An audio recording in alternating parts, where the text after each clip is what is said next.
তো হাই বন্ধু, good morning, জয় গুরু। আশা করছি তোমরা সকলেই ভালো আছো। তোমাদের সকলকে আমার ভালোবাসা জানিয়ে আজকের ভিডিওটা এখান থেকে শুরু করছি। তো আজকে কোনো কাজ হয়নি বন্ধুরা, আজকে হালকা রান্না হবে, কারণ দুদিন ধরে রিচ খাওয়া হয়েছে, মাছ মাংস। তো সেই জন্য আজকেও ঘরের কাজ বাকি আছে। দেখো এখনও বিছানা ওঠেনি, কিন্তু ছেলের কি করব, বিছানা তোলা হয়নি, ছেলে পড়তে বসে গেছে। শুয়ে রয়েছিস। আর এদিকে দেখো জামা কাপড় রোজই কাচা হয়, তো রোজই জামা কাপড় গোছাতে হয়। তো রান্নাঘরে যাব, আজকে হালকা রান্না করব বলে অত চাপ নেই, রান্না করতে বেশিক্ষণ সময় লাগবে না। তো ভাবলাম চলো তোমাদের সাথে একটু কথা বলে নিই, তোমাদের সাথে একটু দেখা করে নিই। তো বিছানা তুলবো, দেখো ছেলে পড়তে বসে গেছে এক সাইডে।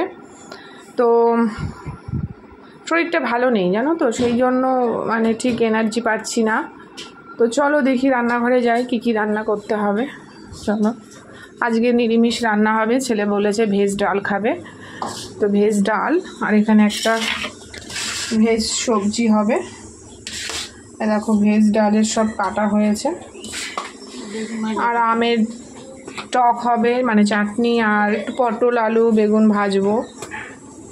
তো চলো রান্না করতে করতে কালকের মতন ঘরের কাজ করব। তো তোমাদের সাথে তো দেখা করতে হবে, সেই কারণে তো চলো সকালের মর্নিংটা এইভাবে শুরু করলাম, তারপরে কি কাজ করছি তোমাদের সাথে সেটা শেয়ার করব। তো চলো এখনকার ভিডিওটা এই পর্যন্ত, পরের ভিডিওতে আবার দেখা হচ্ছে। তোমরা সুস্থ থেকো, ভালো থেকো, এই কামনা করে ভিডিওটা এখানেই শেষ করছি। তো চলো বাই।